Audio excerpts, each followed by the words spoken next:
Todo comenzó con pequeños detalles, cosas que cualquiera podría desestimar como simples olvidos o coincidencias. A mis 68 años, estoy perfectamente consciente de que la memoria puede fallar ocasionalmente.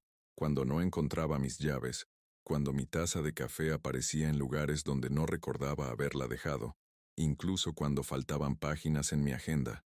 Al principio lo atribuí a distracciones propias de la edad, pero no soy un viejo senil, por más que algunos quisieran creerlo. Durante 40 años trabajé como secretario judicial en los tribunales de Córdoba, y si algo me enseñó mi carrera, fue a prestar atención a los patrones, a las inconsistencias, a esos pequeños detalles que otros pasan por alto. Mi nombre es Ernesto Morales. Enviudé hace 5 años cuando mi querida Elena perdió su batalla contra el cáncer. Desde entonces he vivido solo en la casa que compramos juntos cuando éramos jóvenes, una propiedad de 3 hectáreas en las afueras de la ciudad, con una casa principal de estilo colonial y un olivar que Elena cuidaba como si cada árbol fuera un hijo más. La tierra ha multiplicado su valor con los años, especialmente después de que construyeran la nueva autopista que dejó mi propiedad a solo 20 minutos del centro. Tengo 3 hijos: Marcela, la mayor, que administra una inmobiliaria exitosa; Gabriel, el del medio, que emigró a España hace 15 años y apenas lo vemos; y Lucía, la menor, profesora universitaria que vive en Buenos Aires. Desde la muerte de Elena, Marcela había asumido el papel de cuidadora, visitándome varias veces por semana, organizando mis citas médicas, supervisando a María, la mujer que viene a limpiar y cocinar 3 veces por semana. Al principio agradecí su atención. El primer año después de perder a Elena fue el más difícil de mi vida. 52 años juntos, desde que éramos prácticamente adolescentes. No es fácil aprender a vivir solo después de compartir toda una vida con alguien. Pero poco a poco encontré mi rutina. Retomé la lectura, cuidaba el olivar como homenaje a Elena, y comencé a escribir mis memorias. Nada extraordinario, solo recuerdos para mis nietos, historias de un tiempo que ellos nunca conocerían.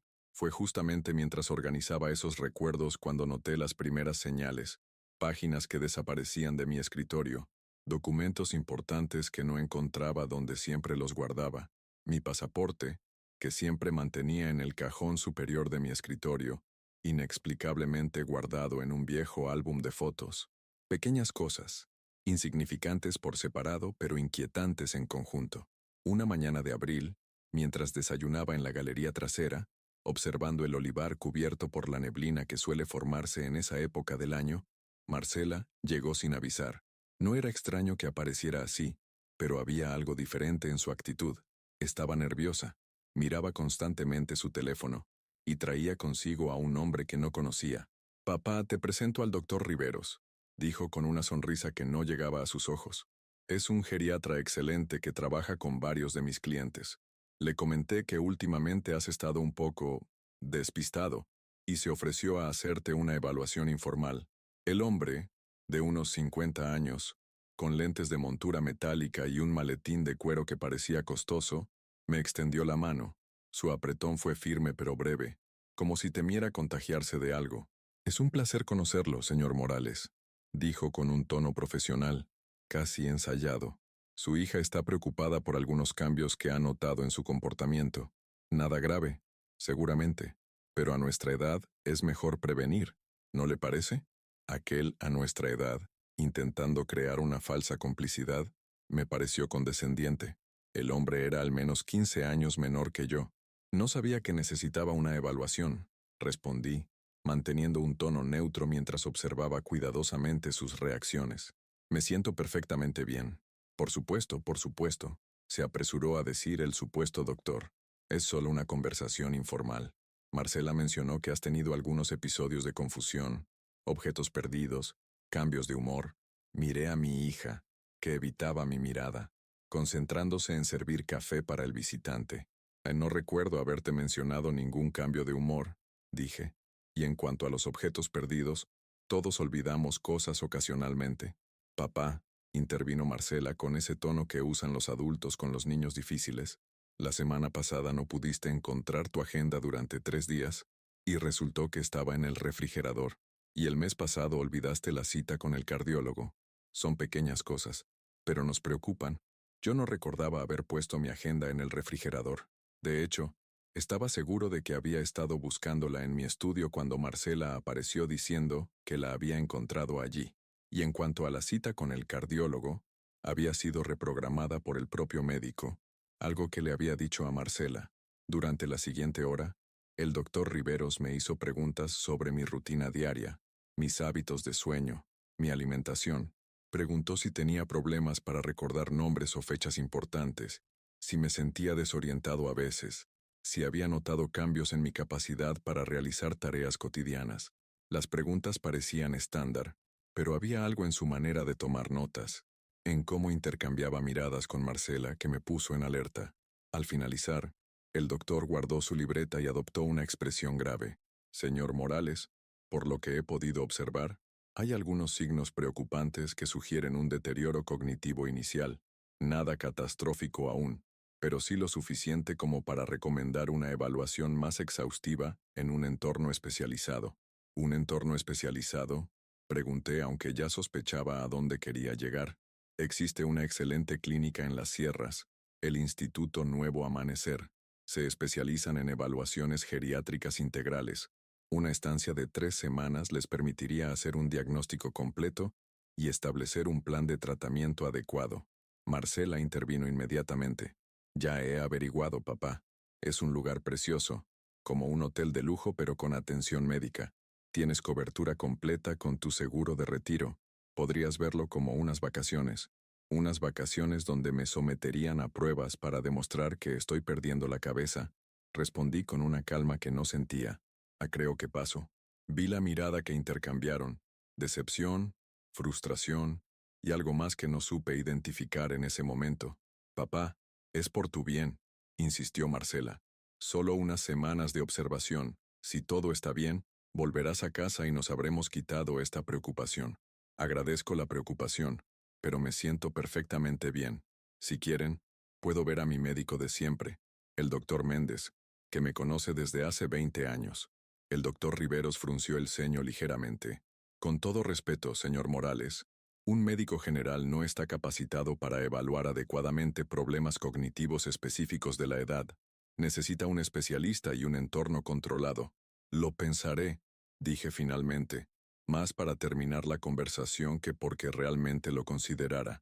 Se marcharon poco después, no sin antes dejarme varios folletos sobre el Instituto Nuevo Amanecer y su revolucionario enfoque para el bienestar del adulto mayor. En cuanto su auto se alejó por el camino de entrada, me dirigí a mi estudio, cerré la puerta con llave y encendí mi computadora. Primero, busqué información sobre el doctor Riveros. Había varios médicos con ese apellido en Córdoba, pero ningún geriatra. Amplié la búsqueda a nivel nacional y seguí sin encontrar resultados que coincidieran con el hombre que acababa de conocer. Luego investigué el Instituto Nuevo Amanecer. Existía, sí, pero las reseñas eran mixtas en el mejor de los casos. Algunos familiares agradecían la atención, pero otros se quejaban de sedación excesiva, restricciones a las visitas, y lo difícil que resultaba sacar a un paciente una vez ingresado. Mientras leía estos testimonios, recordé casos que había visto durante mi carrera en los tribunales, adultos mayores declarados incapaces, a veces con evidencia cuestionable, cuyos bienes pasaban a manos de familiares impacientes por heredar, propiedades vendidas, cuentas vaciadas, vidas enteras reducidas a cifras en un balance. Miré por la ventana hacia el olivar que Elena había amado tanto. Los árboles se recortaban contra el cielo del atardecer, fuertes, arraigados a la tierra. Esta propiedad era nuestro legado, el fruto de décadas de trabajo honesto, y de repente entendí con claridad lo que estaba sucediendo. No estaba perdiendo la mente, estaba perdiendo mi casa, o más bien, alguien estaba intentando quitármela. Esa noche, mientras cenaba solo en la cocina, tomé una decisión. No enfrentaría directamente a Marcela todavía. Primero necesitaba pruebas, documentación, un plan. Después de todo, había pasado 40 años aprendiendo cómo funcionaba el sistema judicial. Era hora de poner ese conocimiento a trabajar en mi propio caso.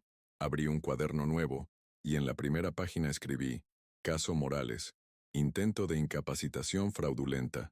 Por primera vez en mucho tiempo, sentí un propósito claro.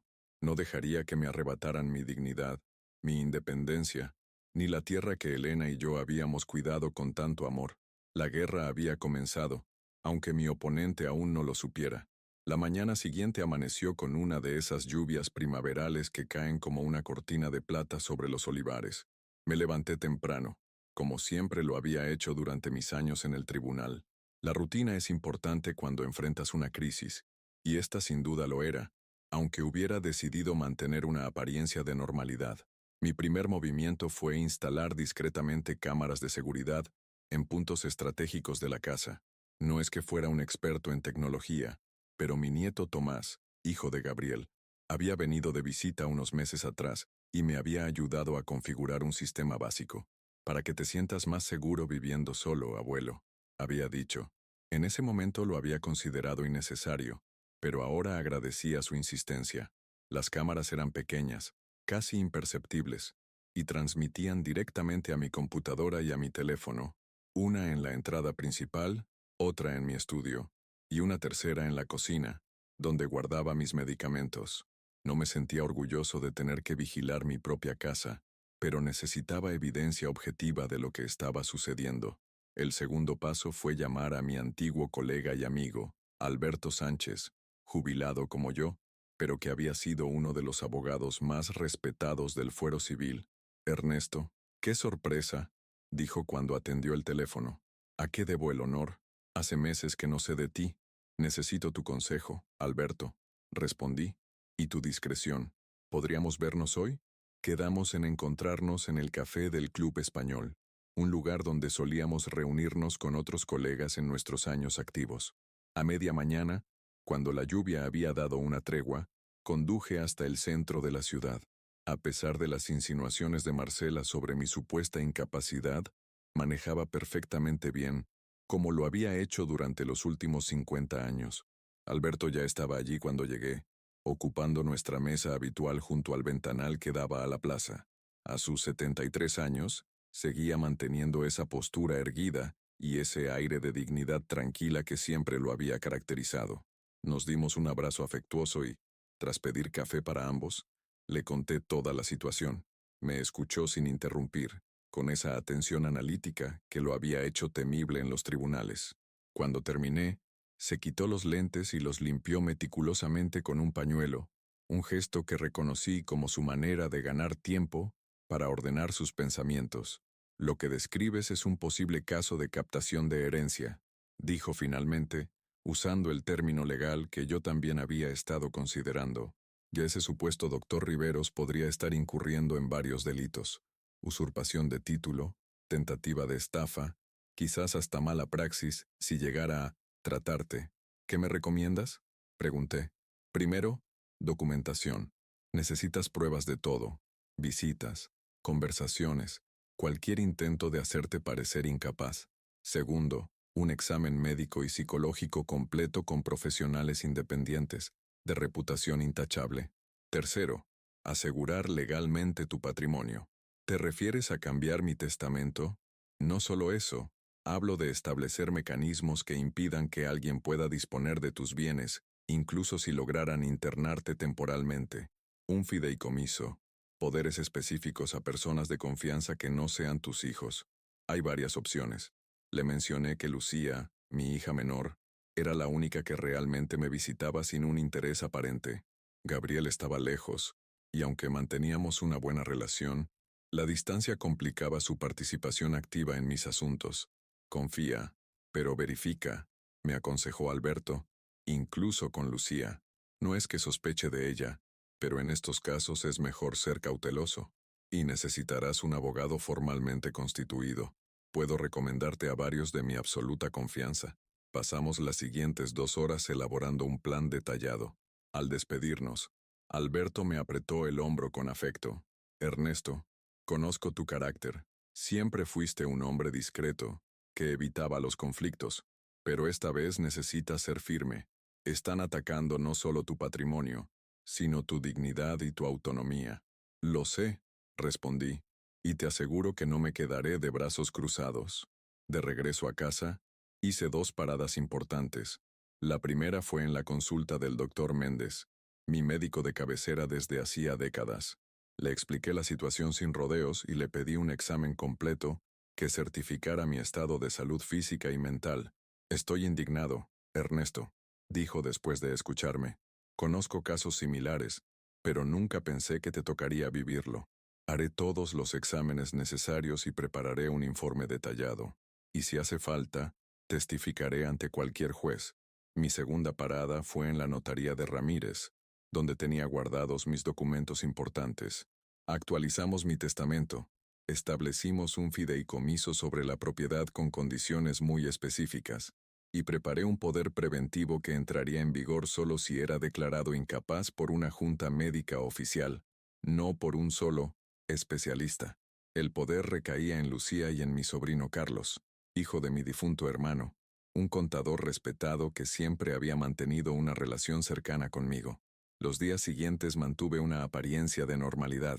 Cuando Marcela llamó para insistir sobre la estancia de evaluación en el Instituto Nuevo Amanecer, le dije que lo estaba considerando seriamente y que necesitaba tiempo para organizar algunas cosas antes de ausentarme por 3 semanas. Me alegra que estés siendo razonable, papá, dijo con un tono de alivio que ahora me sonaba falso. Es lo mejor para todos. Por supuesto, respondí, preguntándome qué diría si supiera lo que realmente estaba haciendo. Mientras tanto, las cámaras empezaron a captar evidencia interesante. Un martes, mientras supuestamente estaba en el club de ajedrez donde jugaba semanalmente, Marcela entró en la casa usando su llave. La cámara del estudio la registró revisando meticulosamente mis documentos, tomando fotografías de algunos con su teléfono, y lo más alarmante, cambiando de lugar objetos importantes, como mi agenda y mi caja de medicamentos. Otra vez, encontré a María, la empleada doméstica, hablando por teléfono en la cocina cuando creía que estaba solo en el jardín. Sí, señora Marcela, como usted dijo. Sí, hoy olvidó tomar la pastilla de la presión. Se lo recordé, pero me dijo que ya la había tomado. No, no parece confundido, solo distraído a veces. Sí, le avisaré cualquier cosa. Así que María también estaba involucrada, informando a mi hija sobre mis supuestos olvidos y confusiones. La confirmación definitiva llegó 2 semanas después de la visita del falso doctor. Estaba revisando mi correo electrónico cuando encontré un mensaje de una dirección desconocida. Era una cadena de correos reenviados por error, donde se mencionaba mi nombre. Al leer el contenido, sentí una mezcla de dolor e indignación. El remitente original era Marcela, escribiendo a un tal Ricardo Bermúdez, descrito en su firma electrónica como asesor inmobiliario senior.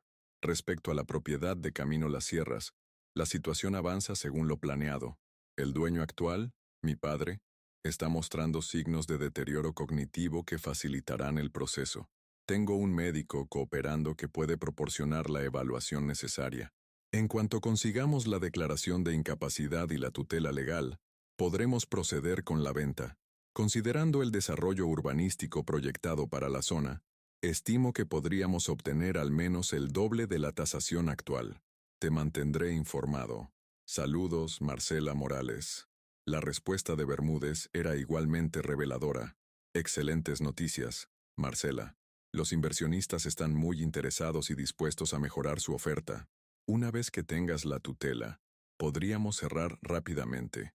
Recuerda que necesitaremos que la declaración de incapacidad sea lo suficientemente contundente para evitar cuestionamientos legales posteriores. ¿Tu hermano y hermana están al tanto? No queremos sorpresas de último momento. La respuesta de Marcela: Gabriel vive en España y apenas se comunica. Le he dicho que papá está empeorando y que probablemente necesite internación, pero no entraré en detalles hasta que sea necesario. Lucía es más complicada. Es muy cercana a papá, pero intentaré convencerla de que es lo mejor para él. En última instancia, como tutora legal, tendré la última palabra. Imprimí estos correos y los guardé en lugar seguro. Eran la prueba definitiva de la conspiración. Marcela no solo quería internarme usando un médico falso. Su objetivo final era vender la propiedad para un desarrollo inmobiliario, aprovechándose de su posición como agente inmobiliaria y de sus contactos en el sector. Esa noche, mientras contemplaba el olivar desde mi ventana, pensé en Elena y en lo que ella habría hecho en mi situación. Elena siempre había sido la más directa de los dos, la que enfrentaba los problemas sin rodeos. Cuando alguien te muestra quién es realmente, créele la primera vez, solía decir. Marcela me había mostrado quién era realmente. Una parte de mí quería confrontarla inmediatamente, dejar salir toda la decepción y el dolor que sentía. Pero otra parte, la del viejo funcionario judicial que había visto cómo los casos más sólidos podían desmoronarse por actuar precipitadamente, me aconsejaba paciencia. Mi plan ya estaba en marcha. Los documentos legales estaban actualizados y protegidos.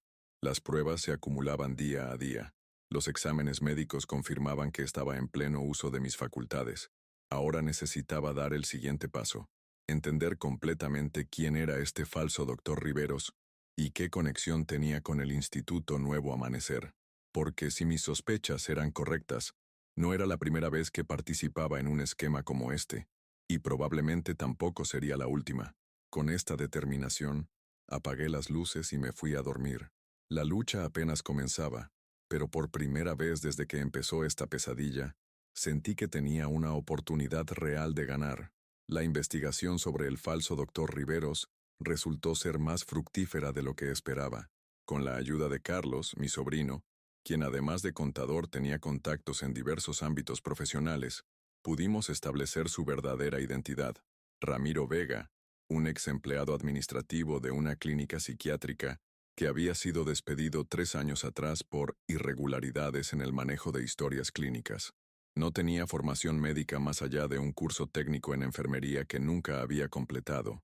Es increíble lo que puede hacer un maletín caro y una actitud segura, comentó Carlos mientras revisábamos la información en mi estudio.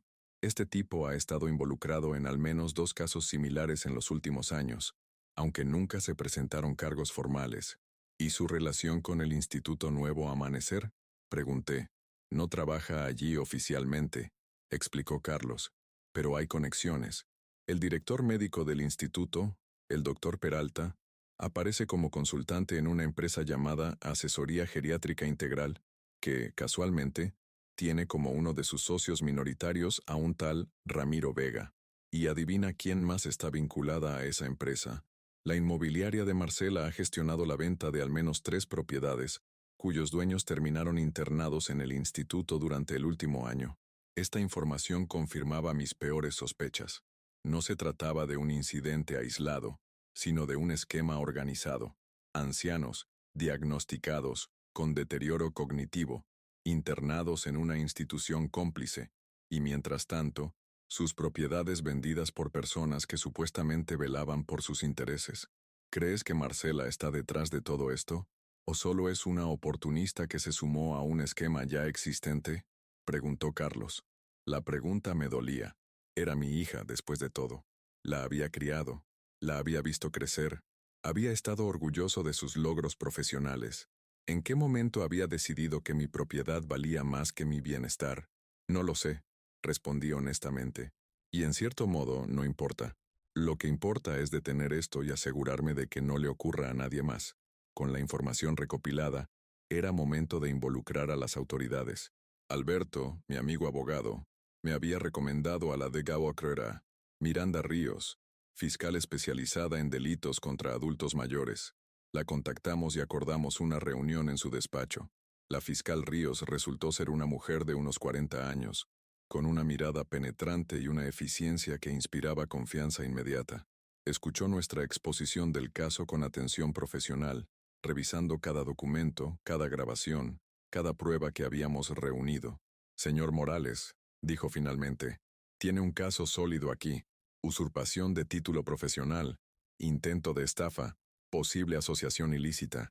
Y lo más importante, tenemos un patrón, no es un incidente aislado.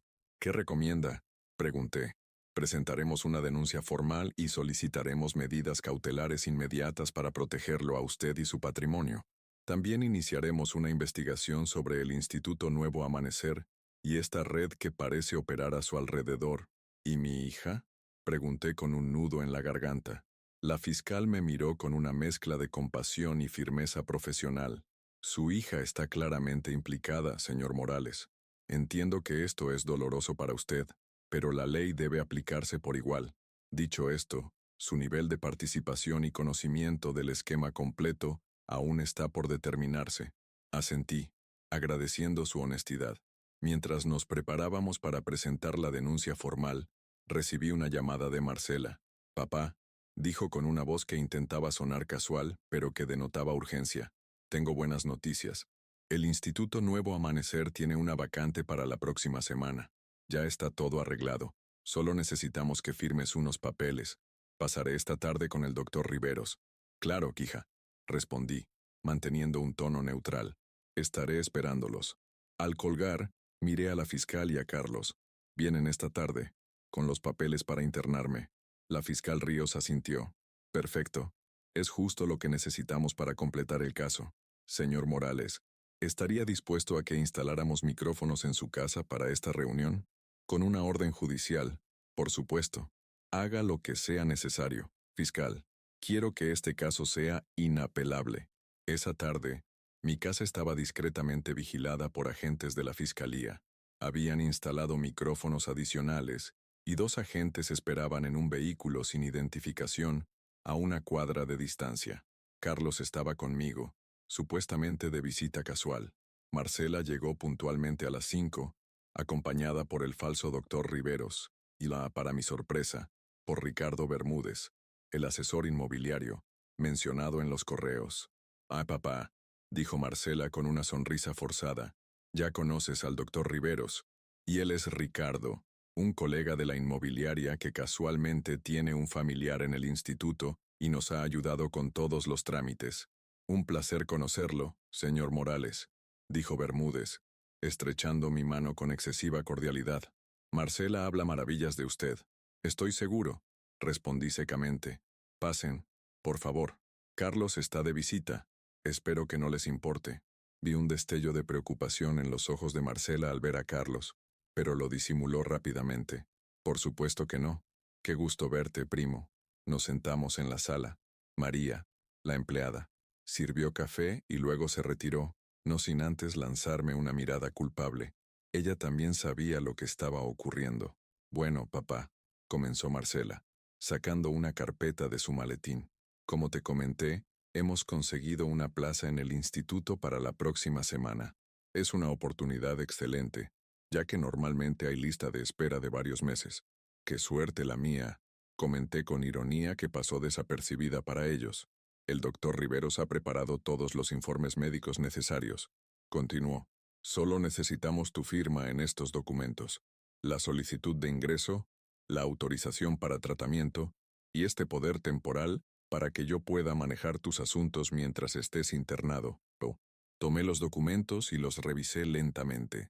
El informe médico, firmado por el supuesto doctor Riveros, detallaba síntomas que yo nunca había presentado: desorientación temporal frecuente, episodios de agresividad, alucinaciones ocasionales, incapacidad para el autocuidado.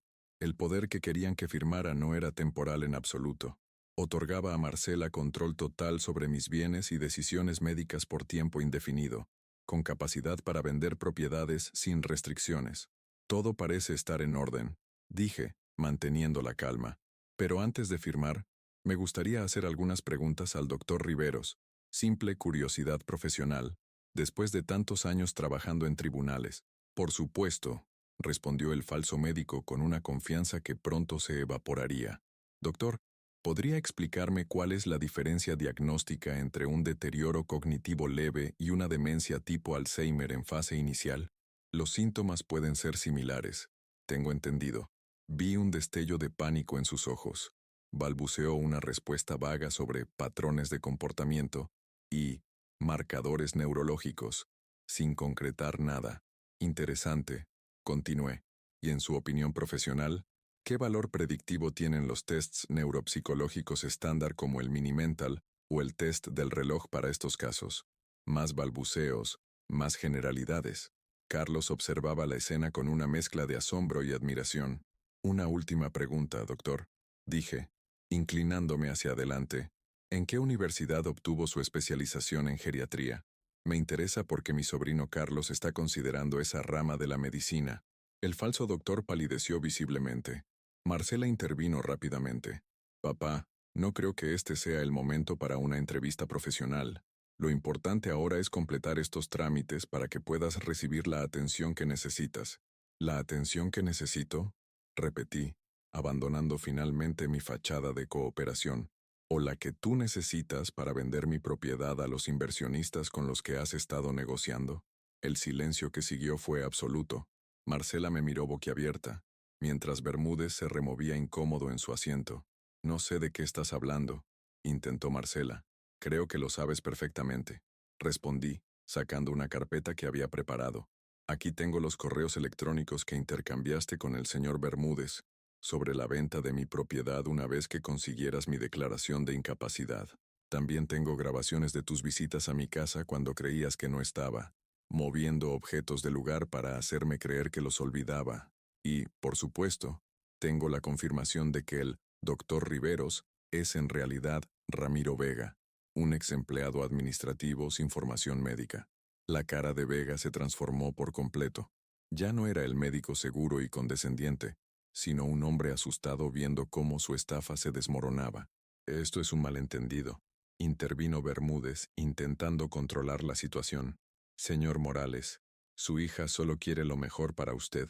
Quizás hemos sido un poco impetuosos en los procedimientos, pero las intenciones son buenas. ¿Buenas intenciones? Respondí con una calma que contrastaba con la tormenta interior que sentía. ¿Llama buenas intenciones a intentar internarme usando un médico falso para apropiarse de mi propiedad? ¿A manipular mi entorno para hacerme creer que estoy perdiendo la memoria? Me giré hacia Marcela, cuyo rostro mostraba una mezcla de pánico y vergüenza.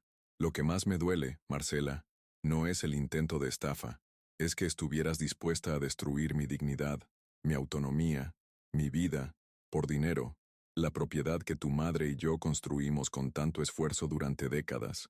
En ese momento, como si hubiera estado esperando su señal, la fiscal Ríos entró en la sala acompañada por dos agentes policiales, Ramiro Vega, Ricardo Bermúdez, Marcela Morales, anunció con voz clara y profesional. Quedan detenidos por los delitos de usurpación de título profesional, intento de estafa agravada y asociación ilícita. Tienen derecho a guardar silencio. La expresión de absoluta incredulidad en el rostro de Marcela, mientras le leían sus derechos, es algo que nunca olvidaré. No hubo gritos ni resistencia, solo un silencio aturdido, mientras los tres eran escoltados fuera de mi casa. Cuando todos se marcharon, Carlos puso una mano sobre mi hombro. ¿Estás bien, tío? No, respondí honestamente, pero lo estaré. Esa noche, solo en mi habitación, lloré por primera vez desde la muerte de Elena. Lloré por la traición, por la pérdida de la imagen que tenía de mi hija, por la forma en que la codicia podía corromper los lazos más sagrados. Pero también sentí una extraña sensación de fortaleza renovada. Había enfrentado uno de los peores escenarios posibles, y había salido victorioso. No era el anciano indefenso que Marcela creía que podía manipular. En los días siguientes, la investigación se amplió. El Instituto Nuevo Amanecer fue intervenido por las autoridades sanitarias, que encontraron numerosas irregularidades, desde medicación injustificada hasta condiciones de internación cuestionables. Varios familiares de adultos mayores internados allí comenzaron a presentar denuncias similares a la mía. Gabriel regresó urgentemente de España cuando se enteró de lo ocurrido. Su horror ante las acciones de Marcela era genuino, y me pidió perdón por no haber estado más presente. No tenías forma de saberlo, le dije durante una larga conversación en el olivar, y no es tu responsabilidad cuidarme. Soy perfectamente capaz de hacerlo solo, como has podido comprobar. Lucía, quien también había regresado de Buenos Aires, estaba devastada por las acciones de su hermana mayor. Me sabía que Marcela siempre fue la más ambiciosa de nosotros, me dijo una tarde, mientras preparábamos la cena juntos, pero jamás imaginé que llegaría a esto. ¿Cómo pudo, papá? ¿Cómo pudo hacerte esto a ti, que siempre fuiste un padre ejemplar? No tenía respuesta para esa pregunta. Quizás nunca la tendría. El proceso judicial avanzaba con la meticulosidad característica del sistema legal argentino, lento pero inexorable. Mientras tanto, yo tenía que lidiar con las secuelas emocionales de la traición de Marcela y reorganizar mi vida después de la tormenta. Una mañana de junio, Aproximadamente un mes después de las detenciones, recibí una llamada inesperada. Señor Morales, soy Carmen Villalba, del Hogar San Francisco, dijo una voz femenina. Llamo porque tenemos a una residente, Dolores Aguirre, que insiste en hablar con usted. Dice que vio su caso en las noticias y que tiene información importante que compartirle. El nombre no me resultaba familiar, pero acordé visitarla esa misma tarde. El Hogar San Francisco era una residencia para adultos mayores de buena reputación, ubicada en un barrio tranquilo de la ciudad. Nada que ver con el Instituto Nuevo Amanecer. Dolores Aguirre resultó ser una mujer menuda de unos 80 años, con un cabello blanco perfectamente peinado y unos ojos azules asombrosamente vivos y alertas. Me recibió en un pequeño jardín interior donde algunos residentes tomaban el sol de la tarde. Gracias por venir, señor Morales, dijo, estrechando mi mano con sorprendente firmeza. Cuando vi su historia en el noticiero, supe que tenía que hablar con usted, porque lo que le sucedió a usted, me sucedió a mí hace 3 años. Solo que yo no tuve su fortaleza ni sus recursos para defenderme. Durante la siguiente hora, Dolores me contó una historia dolorosamente similar a la mía. Su hijo mayor, utilizando un médico de dudosa reputación, la había declarado incapacitada después de que ella se negara a vender la casa familiar para financiar sus negocios fallidos. Me internaron en el Instituto Nuevo Amanecer durante 6 meses, explicó con la voz ligeramente temblorosa. 6 meses de medicación innecesaria, de restricciones, de sentirme tratada como una niña o peor, como un mueble viejo que estorba. Cuando finalmente me trasladaron aquí, mi casa ya había sido vendida, y el dinero, supuestamente invertido en un fideicomiso para mi cuidado, había desaparecido en gran parte. ¿Nunca pudo denunciarlo?, pregunté. Lo intenté, respondió con una sonrisa triste, pero era mi palabra contra la de un médico respetado y mi propio hijo, quien aseguraba estar actuando por mi bien. Además, para entonces ya estaba demasiado debilitada por los medicamentos que me habían administrado. Y sin mi casa, sin recursos propios, ¿qué podía hacer? Y ahora, con la investigación en curso, ahora hay esperanza, completó, no solo para mí, sino para muchos otros que han pasado por lo mismo. Somos más de los que imagina, señor Morales. Cuando uno envejece, se vuelve invisible para la sociedad, y para algunos hijos, nos convertimos en un obstáculo entre ellos y lo que creen merecer. Salí de mi encuentro con Dolores profundamente conmovido. Su historia me había hecho ver que mi caso no era único, sino parte de un problema más amplio y sistemático. Decidí entonces que no me conformaría con la justicia para mi caso personal. Había una causa mayor por la que luchar. En los días siguientes, contacté a la fiscal Ríos y le hablé sobre Dolores y su situación. La fiscal ya había recibido testimonios similares desde que el caso se hizo público. Estamos descubriendo un patrón preocupante, señor Morales, me explicó. No solo en el Instituto Nuevo Amanecer, sino en otras instituciones similares. Adultos mayores con bienes significativos que son declarados incapaces mediante procedimientos cuestionables, internados contra su voluntad, y mientras tanto, sus patrimonios, administrados por familiares o tutores designados, que terminan dilapidándolos. ¿Qué podemos hacer?, pregunté, utilizando conscientemente ese podemos, que me incluía como parte activa en la búsqueda de soluciones. Estamos preparando un caso más amplio, que podría llevar a cambios legislativos en la protección de adultos mayores, respondió. Su testimonio, junto con el de personas como la señora Aguirre, será fundamental. ¿Estaría dispuesto a hablar públicamente sobre su experiencia? No lo dudé ni un momento. Por supuesto, si mi historia puede ayudar a prevenir que otros pasen por lo mismo, cuenta conmigo. Así comenzó mi inesperada transición de víctima a activista. A mis 68 años, cuando muchos piensan en retirarse tranquilamente del mundo, yo encontré una nueva misión. Con la ayuda de Alberto, mi amigo abogado, y otros profesionales comprometidos, formamos la Asociación para la Protección de la Autonomía de Adultos Mayores, APAM. Comenzamos organizando charlas informativas en centros comunitarios y residencias de ancianos, explicando los derechos legales de los adultos mayores y las señales de alerta ante posibles abusos. Paralelamente, el caso judicial seguía su curso. Ramiro Vega, el falso doctor, Fue el primero en quebrar bajo la presión de las evidencias. A cambio de una reducción en su condena, proporcionó información detallada sobre el esquema completo. Cómo identificaban a posibles víctimas, adultos mayores con propiedades valiosas y familias cooperativas, cómo fabricaban síntomas de deterioro cognitivo y cómo se repartían los beneficios entre todos los involucrados. Su testimonio implicó no solo a Marcela y a Bermúdez, sino también al director del Instituto Nuevo Amanecer y a varios médicos y funcionarios que habían facilitado declaraciones de incapacidad fraudulentas a cambio de comisiones. Una tarde, mientras revisaba documentos para la asociación en mi estudio, recibí una llamada de la cárcel. Era Marcela, solicitando verme. Mi primer impulso fue negarme. La herida estaba demasiado fresca, el dolor demasiado vivo. Pero después de consultar con Lucía y Gabriel, decidí que necesitaba ese cierre, esa oportunidad de mirarla a los ojos y preguntarle por qué. La visita a la cárcel fue una de las experiencias más surrealistas de mi vida. Ver a mi hija mayor, siempre tan elegante y segura, vistiendo el uniforme gris de la prisión, separada de mí por un cristal, fue como entrar en una pesadilla. Gracias por venir, papá, dijo con voz apagada, tan diferente de su tono habitual de confianza. No estaba segura de que lo harías. Yo tampoco, admití. Pero necesitaba verte, necesitaba entender. ¿Qué quieres que te diga, papá? ¿Que lo siento? Lo siento, pero sé que eso no cambia nada. Quiero saber por qué, Marcela. ¿Por qué llegar a este extremo? Si necesitabas dinero, podrías habérmelo pedido. Ella soltó una risa amarga. No era solo el dinero, papá.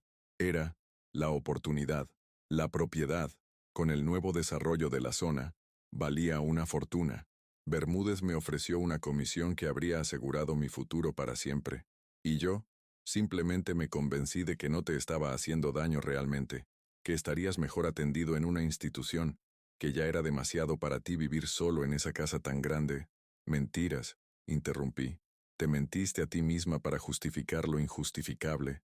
Sí, admitió, y vi lágrimas en sus ojos por primera vez. Me mentí.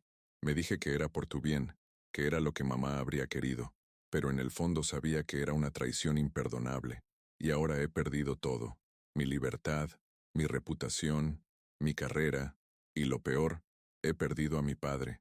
La miré a través del cristal, esta mujer que había criado, que había amado incondicionalmente durante décadas, y sentí una mezcla de dolor, decepción y, sorprendentemente, compasión.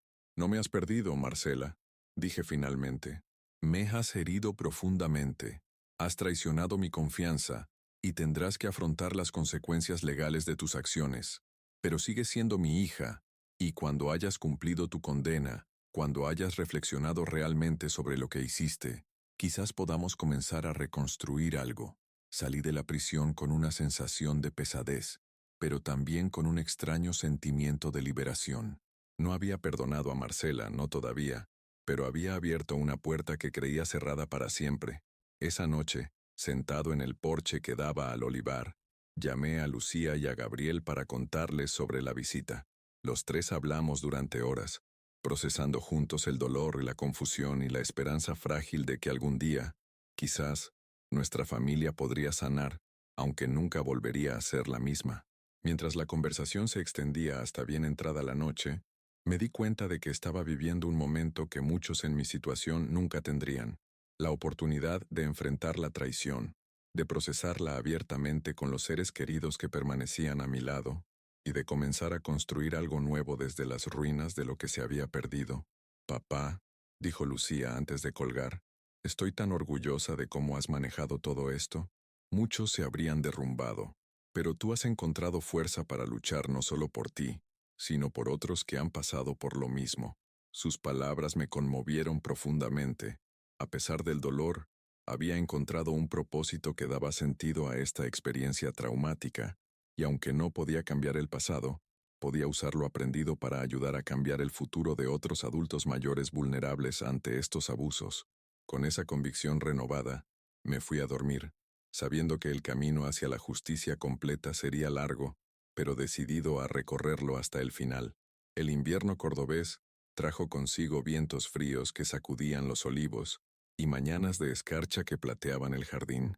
Para mí, esa temporada marcó un punto de inflexión en la batalla legal que se había vuelto el centro de mi vida.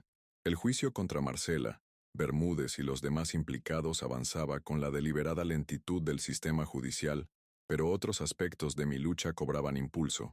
La Asociación para la Protección de la Autonomía de Adultos Mayores había crecido más allá de nuestras expectativas iniciales. Lo que comenzó como un pequeño grupo de personas afectadas y profesionales comprometidos se había convertido en un movimiento con repercusión nacional. Un martes de julio recibí una llamada que cambiaría el rumbo de nuestros esfuerzos. Era la asistente de un senador provincial, invitándome a participar en una audiencia pública sobre protección legal de adultos mayores y prevención del abuso patrimonial. Nuestra asociación y mi caso particular habían captado la atención de legisladores preocupados por los vacíos legales que permitían estos abusos. «Es una oportunidad única, papá», me dijo Lucía cuando le conté sobre la invitación. «Podrás hablar directamente con quienes tienen el poder de cambiar las leyes».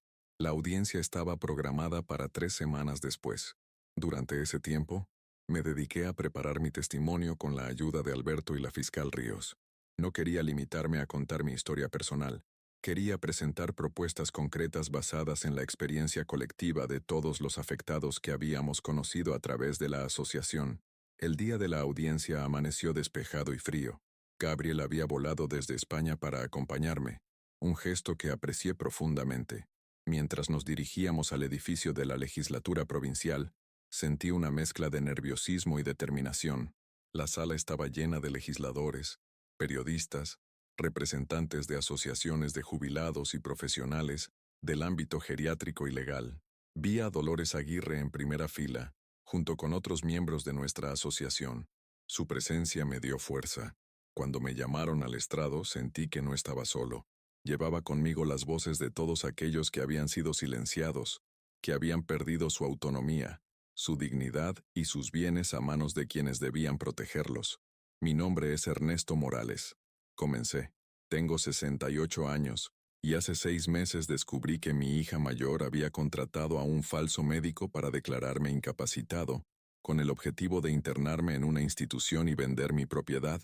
Durante los siguientes 30 minutos, relaté mi experiencia con claridad y precisión, sin dramatismos innecesarios pero sin minimizar la gravedad de lo ocurrido. Expliqué cómo había documentado metódicamente cada indicio, cómo había buscado ayuda legal y médica independiente, y cómo finalmente había logrado no solo defenderme sino destapar un esquema que afectaba a muchos otros adultos mayores. Lo que me sucedió a mí, concluí, no es un caso aislado. A través de nuestra asociación, hemos documentado decenas de situaciones similares. La diferencia es que yo tuve los recursos, los conocimientos y el apoyo para defenderme. Muchos otros no tuvieron esa fortuna. Procedí entonces a presentar nuestras propuestas concretas, mayor rigurosidad en los procesos de declaración de incapacidad, exigiendo juntas médicas independientes en lugar de dictámenes individuales, creación de un registro de adultos mayores en situación de vulnerabilidad, auditorías periódicas a instituciones geriátricas y mecanismos de control más estrictos sobre la administración de bienes de personas declaradas incapaces. No estamos pidiendo privilegios, enfaticé. Estamos pidiendo protección para nuestra dignidad, nuestra autonomía y nuestro derecho a decidir sobre nuestras vidas y nuestros bienes, mientras tengamos la capacidad para hacerlo. Las preguntas de los legisladores fueron numerosas y detalladas. Algunos parecían genuinamente conmovidos y comprometidos. Otros, más escépticos o preocupados por las implicaciones prácticas de nuestras propuestas. Respondí a todas con la misma claridad y convicción. Al terminar la sesión, varios periodistas se acercaron para entrevistarme. Lo que había comenzado como un caso particular estaba convirtiéndose en un debate público sobre los derechos de los adultos mayores en la sociedad argentina. «Has estado brillante, papá», me dijo Gabriel mientras salíamos del edificio. «Claro, preciso y persuasivo, exactamente como te recuerdo en tus mejores días en el tribunal». «He tenido buenos maestros», respondí, pensando en todos los jueces y abogados que había observado durante mis 4 décadas en el sistema judicial, y una buena causa por la que luchar. Las semanas siguientes fueron un torbellino de actividad. Nuestra asociación recibió un aluvión de llamadas y mensajes, más casos similares, ofrecimientos de ayuda profesional, invitaciones a programas de radio y televisión. Lo que había comenzado como una defensa personal se había transformado en una cruzada por el cambio social. En medio de este frenesí, recibí otra llamada inesperada. Era Carlos, mi sobrino, con noticias importantes sobre el juicio. Tío Ernesto, dijo, con un tono que mezclaba satisfacción y seriedad. El juez acaba de emitir una medida cautelar sobre todos los bienes de los implicados, incluyendo los del Instituto Nuevo Amanecer. Y hay más. Bermúdez está negociando un acuerdo con la Fiscalía.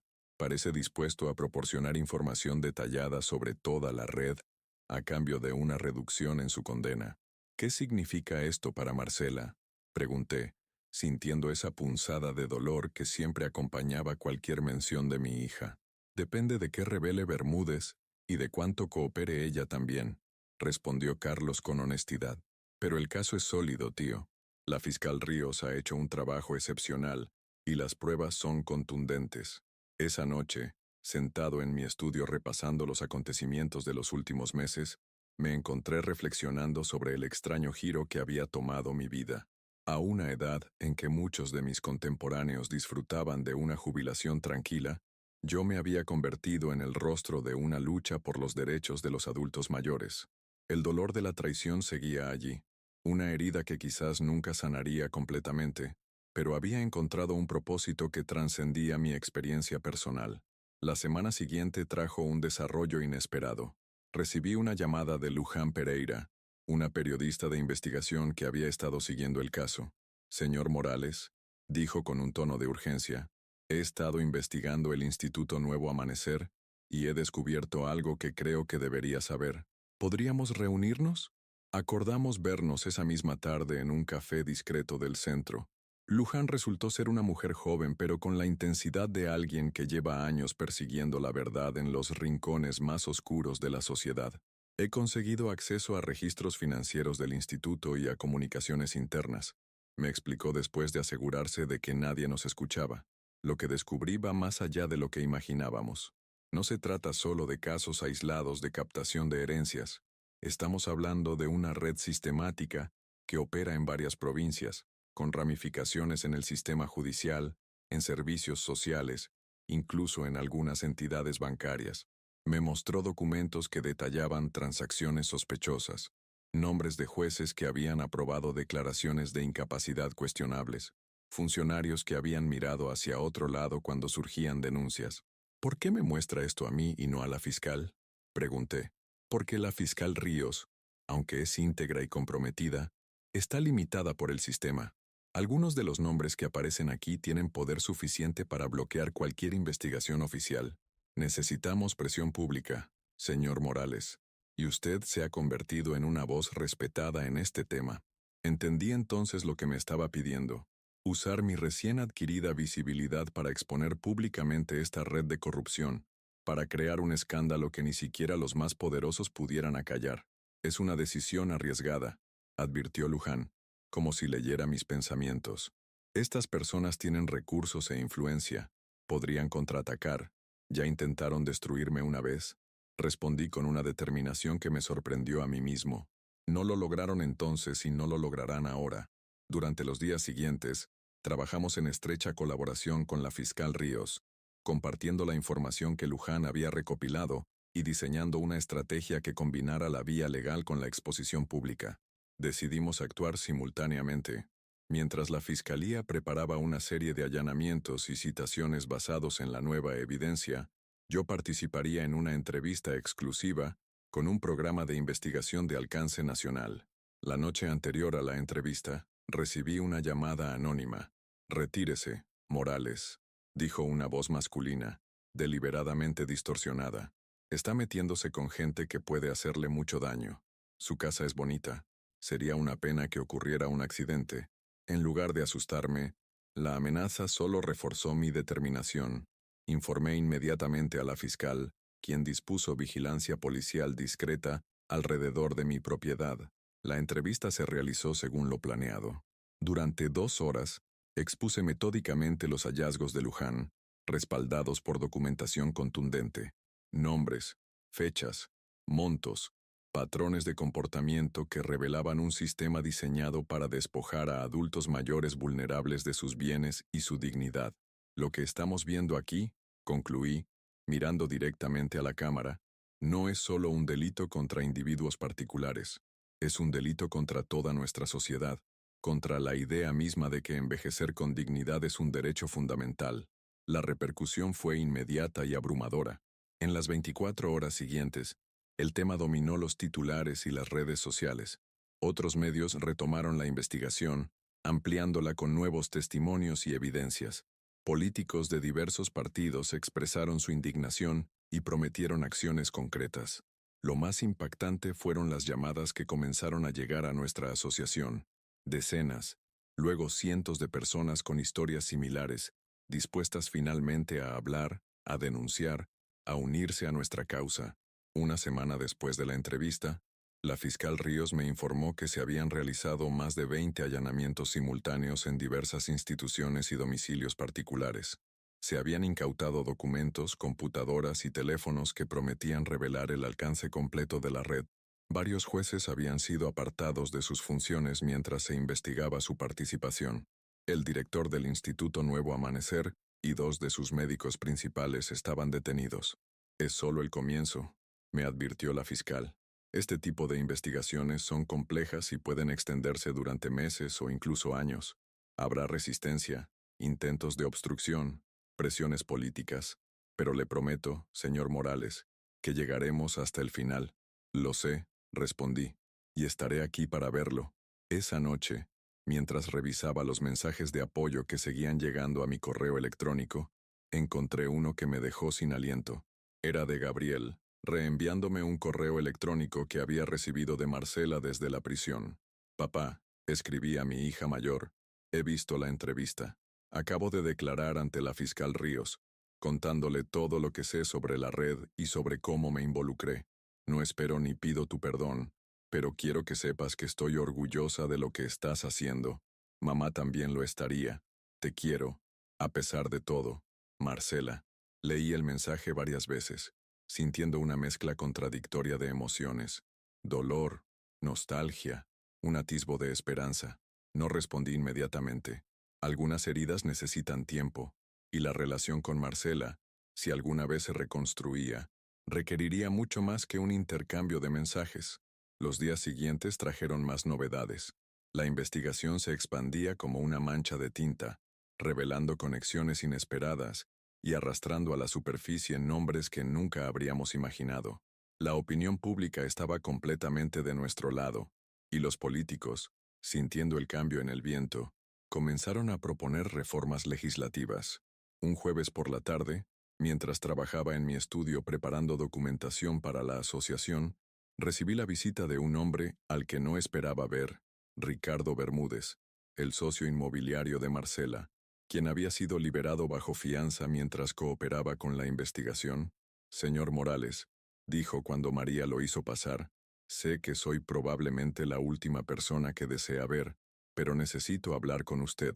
Lo observé con cautela. Había perdido peso en prisión, y su rostro mostraba líneas de tensión que no había notado antes. Ya no era el empresario seguro y encantador que había entrado en mi casa meses atrás, sino un hombre visiblemente abatido. Siéntese, le indiqué, señalando una silla frente a mi escritorio. ¿De qué quiere hablar? Vengo a pedirle disculpas, comenzó, con la mirada fija en sus manos entrelazadas. Sé que no significa mucho a estas alturas, pero quiero que sepa que lamento profundamente mi participación en todo esto. ¿Lamenta haber sido descubierto o haber intentado destruir mi vida? Pregunté con una frialdad que no intenté disimular. Ambas cosas, respondió con sorprendente honestidad. Al principio, cuando me detuvieron, solo lamentaba haber sido atrapado. Pero estos meses, he tenido mucho tiempo para pensar, para ver realmente lo que estábamos haciendo. Procedió a contarme cómo se había involucrado inicialmente en el esquema. Un simple agente inmobiliario que un día recibió una propuesta tentadora para gestionar la venta de propiedades especiales, con comisiones mucho más altas de lo habitual. Al principio me dije que solo era el intermediario, que no estaba haciendo nada ilegal directamente, pero con el tiempo, vi lo que pasaba con esas personas, con familias como la suya, y seguí adelante de todos modos. ¿Por qué me cuenta todo esto? Pregunté. La fiscal ya tiene su declaración, porque usted merece escucharlo directamente de mí, y porque quiero ayudar más allá de lo que exige mi acuerdo con la fiscalía. Tengo información sobre propiedades que fueron vendidas fraudulentamente, sobre cómo se ocultaron los fondos. Información que podría ayudar a algunas víctimas a recuperar al menos parte de lo que perdieron. Pasamos la siguiente hora revisando documentos que Bermúdez había traído consigo, detalles sobre transacciones, nombres de testaferros, cuentas offshore donde se había canalizado el dinero. Era una mirada al interior de un sistema diseñado para despojar a los más vulnerables con la apariencia de legalidad. ¿Por qué Marcela? Pregunté finalmente. ¿Por qué mi hija se involucró en esto? Bermúdez suspiró profundamente. Comenzó con pequeñas cosas. Una comisión extra por recomendar el instituto a clientes con familiares mayores. Luego, ayudar a vender propiedades de personas ya internadas. Marcela es ambiciosa, y le ofrecieron la oportunidad de ganar más dinero del que podría imaginar. Cuando le propuse incluirlo a usted en el esquema, al principio dudó, pero la persuadí. Le dije que usted estaría bien atendido, que sería como unas vacaciones para usted mientras ella aseguraba su futuro. Sus palabras me dolieron, pero también me ofrecieron una perspectiva que no había considerado. Marcela no había concebido el plan desde el principio. Había sido atraída gradualmente, seducida por la promesa de ganancias fáciles, corrompida paso a paso hasta llegar al punto de traicionar a su propio padre. No la excusaba, pero al menos me ayudaba a entender. Y en el entendimiento, encontré un pequeño espacio para algo que se parecía al perdón. Cuando Bermúdez se marchó, con la promesa de seguir cooperando con nuestra asociación para identificar más casos y posibles soluciones, me quedé contemplando el olivar a través de la ventana. Los árboles, silenciosos testigos de tantos cambios en mi vida, parecían susurrarme que incluso de las experiencias más dolorosas puede surgir algo valioso. Esa noche, por primera vez desde que comenzó toda esta pesadilla, escribí una carta a Marcela. No contenía un perdón explícito. Era demasiado pronto para eso, pero sí la apertura de una puerta que había estado cerrada, la posibilidad de un diálogo, de un camino hacia la reconciliación, por largo y difícil que fuera. Ha pasado un año desde que destapamos la red de fraude contra adultos mayores. Un año de cambios tan profundos que a veces me cuesta reconocer mi propia vida. El caso judicial principal concluyó hace 2 meses con sentencias ejemplares para los principales responsables. El director del Instituto Nuevo Amanecer recibió 12 años de prisión por múltiples delitos, incluyendo administración fraudulenta, privación ilegítima de la libertad y asociación ilícita. Varios médicos, funcionarios y facilitadores recibieron condenas de entre 5 y 8 años.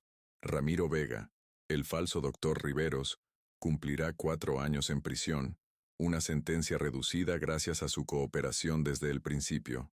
Ricardo Bermúdez recibió 3 años, la mayor parte en suspenso debido a su colaboración decisiva, que permitió recuperar bienes y fondos de muchas víctimas. Y Marcela, mi hija, fue condenada a 2 años de prisión efectiva más 3 de libertad condicional, una sentencia relativamente leve considerando los cargos, que tomó en cuenta su cooperación posterior, su expresión de remordimiento y el hecho de que no tenía antecedentes. La visitó regularmente en prisión. Nuestras conversaciones han sido difíciles, dolorosas a veces, pero también sanadores en cierto modo. No hemos recuperado la relación que teníamos antes. Quizás nunca lo hagamos, pero estamos construyendo algo nuevo, basado en una honestidad que tal vez nunca tuvimos realmente. Lo más difícil, me confesó durante una de esas visitas, es mirar hacia atrás y no reconocerme en la persona que hizo esas cosas. ¿Cómo pude llegar a ese punto, papá? ¿Cómo pude justificarme acciones que sabía, en el fondo, que estaban profundamente mal? No tenía respuestas fáciles para ella. La codicia, la justificación moral, el autoengaño, son trampas en las que muchos caen gradualmente, sin darse cuenta de cuánto se han alejado de sus propios valores hasta que es demasiado tarde. Lucía y Gabriel han sido pilares fundamentales durante todo este proceso. Mi hija menor dejó su trabajo en Buenos Aires para mudarse temporalmente a Córdoba, ayudándome con la asociación que ahora dirige. Gabriel viaja desde España cada 2 meses, trayendo a sus hijos para que pasen tiempo con su abuelo y manteniendo vivos los lazos familiares que la crisis amenazó con romper. La Asociación para la Protección de la Autonomía de Adultos Mayores se ha convertido en una organización reconocida nacionalmente. Desde nuestras modestas oficinas en el centro de Córdoba, ofrecemos asesoramiento legal, acompañamiento a víctimas, y trabajamos en estrecha colaboración con legisladores y organismos de control para prevenir nuevos abusos. Una de nuestras mayores victorias llegó hace 3 meses, cuando el Congreso aprobó la Ley Morales, como la bautizó la prensa, aunque su nombre oficial es mucho más largo y técnico. Una legislación integral que refuerza la protección jurídica de los adultos mayores, establece controles estrictos sobre las declaraciones de incapacidad y crea un sistema de vigilancia sobre la administración de bienes de personas vulnerables. Dolores Aguirre, aquella primera víctima que contactó conmigo hace un año, estaba sentada a mi lado en el palco de invitados cuando la ley fue aprobada. Sus ojos azules brillaban con lágrimas de emoción mientras los legisladores votaban uno a uno a favor de la normativa. No recuperará su casa ni los años perdidos en el instituto, pero encontró una forma de dar sentido a su sufrimiento, ayudando a prevenir que otros pasen por lo mismo. A nivel personal, mi vida ha encontrado un nuevo equilibrio. Sigo viviendo en mi casa del Olivar, aunque ya no solo. María, la empleada doméstica que inicialmente cooperó con Marcela, confesó su participación y pidió perdón. Después de mucha reflexión, decidí no despedirla. Todos merecemos una segunda oportunidad, y ella ha demostrado su lealtad durante este año difícil. Además, Tomás, mi nieto mayor, decidió mudarse conmigo mientras completa sus estudios universitarios en Córdoba. Su presencia ha llenado la casa de juventud y nuevas perspectivas. A menudo bromea diciendo que tiene el abuelo más rockstar de la universidad, después de que mi caso se convirtiera en material de estudio en las facultades de Derecho y Trabajo Social. Esta mañana recibí una noticia que llevaba esperando con ansias. Marcela saldrá en libertad condicional la próxima semana. Ha cumplido con todos los requisitos del programa de rehabilitación, ha participado en terapias y talleres, y según los informes, ha mostrado un remordimiento genuino y una comprensión profunda de las consecuencias de sus acciones. Gabriel y Lucía vendrán para estar presentes cuando salga. Hemos acordado que pasará sus primeras semanas en libertad en mi casa. Una decisión que sorprendió a muchos, pero que siento como el paso correcto. No será fácil. Habrá momentos incómodos y conversaciones difíciles, pero es el comienzo del camino hacia la sanación familiar que todos deseamos. Esta tarde, mientras trabajaba en mi estudio revisando casos nuevos que habían llegado a la asociación, encontré un sobre amarillo que no recordaba haber visto antes. Dentro había una carpeta con documentos legales antiguos y una nota manuscrita. Estimado señor Morales, mi nombre es Isabel Gutiérrez. Fui secretaria del juez Mendoza durante más de 30 años, y lo recuerdo bien de su época en los tribunales. Siempre admiré su integridad y profesionalismo. He seguido su caso y su lucha posterior con gran interés. Me recuerda a un expediente de 1985 que adjunto, donde se denunciaron hechos similares pero que fue desestimado por falta de pruebas. Quizás encuentre información útil para su causa. Lamento no haber hablado entonces.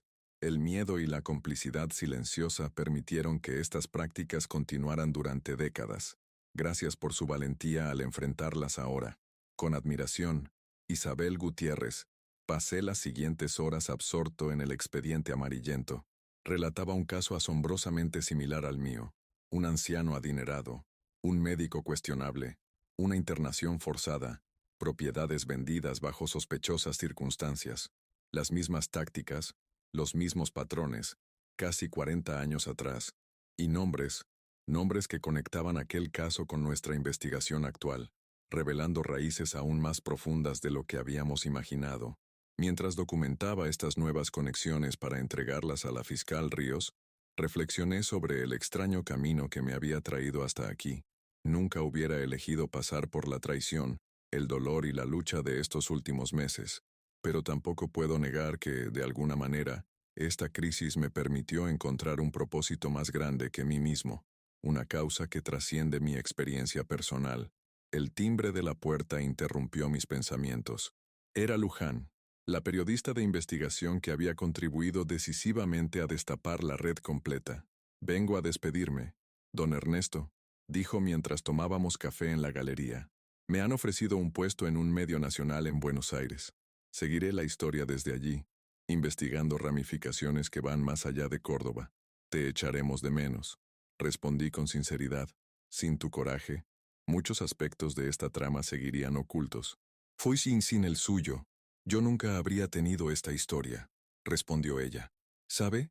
Cuando comencé a investigar el Instituto Nuevo Amanecer, jamás imaginé que llegaríamos tan lejos. Usted transformó lo que podría haber sido solo otro artículo en un verdadero cambio social. Sus palabras me conmovieron, pero también me hicieron reflexionar sobre la naturaleza del cambio. Rara vez ocurre como lo planeamos.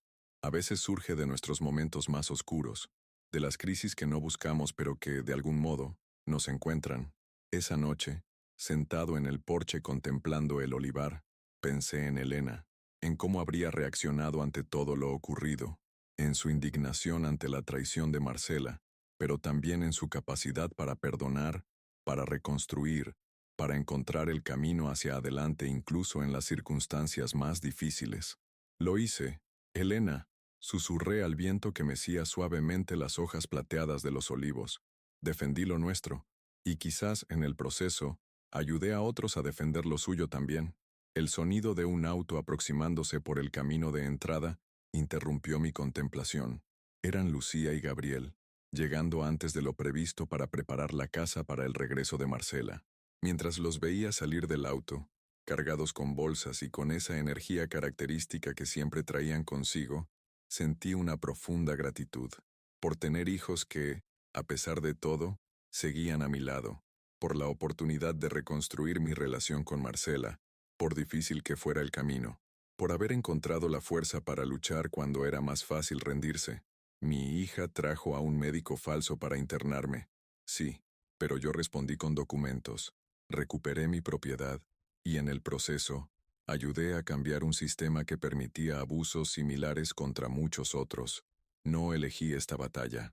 Me encontró en un momento de vulnerabilidad, cuando otros vieron en mí solo a un anciano al que podían manipular fácilmente, pero demostraron estar equivocados. A mis 69 años, descubrí una fortaleza que no sabía que poseía, una determinación que ha inspirado a otros y que, espero, continuará protegiendo a quienes vengan después de mí. Mientras abrazaba a mis hijos bajo el cielo estrellado de Córdoba, supe con certeza que esta historia, con todo su dolor y su triunfo, no era solo mía, era parte de una lucha mayor por la dignidad, la autonomía y el respeto que todos merecemos, sin importar nuestra edad o circunstancias.